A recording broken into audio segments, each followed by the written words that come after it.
नमस्कार प्रिय दर्शक बंधु मु अजय मिश्र स्वागत करुछि विधि विधान ओडिया चैनल पुणी एक नूतन अध्याय को। दर्शक बंधु आज ये भिडियोटी जानिबा नरसिंह भगवान एभली एक चमत्कारी मंत्र जो मंत्र प्रयोग शत्रु गुप्त शत्रु मानकर विनाश घटी थाए।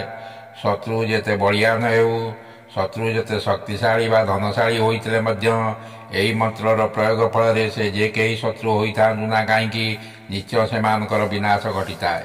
यही मंत्र उच्चारण मात्र के यह प्रचंड शक्तिशाली ऊर्जा निर्गत होता है। फल भूत प्रेत जादू कला जादू गुणी गारेड़ी सबकि भस्मीभूत होता है। यही मंत्र नरसिंह भगवान उग्र रूप मंत्र।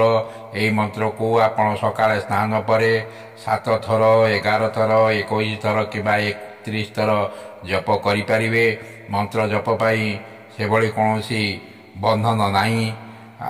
भगवान नरसिंह हेउचंती भगवान विष्णुकर रुद्र अवतार। तेणु मंत्रटी को जप समय नरसिंह भगवान को हृदय मध्य स्मरण करी दृढ़ निष्ठा एवं विश्वास सह मंत्रटी को जप करेंगे।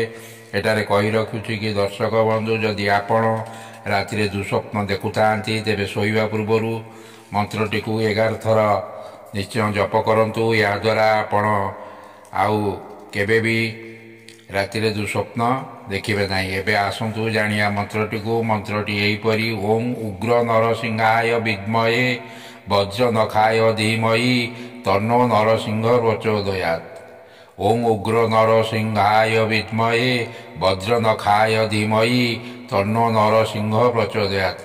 दर्शक बंधु जदि भिडियोटी आपन को भल लगी थाए तेबे चैनल को सब्सक्राइब करेंगे। भिडियोटी की गोटे लाइक करेंगे। रोची धन्यवाद। नमस्कार।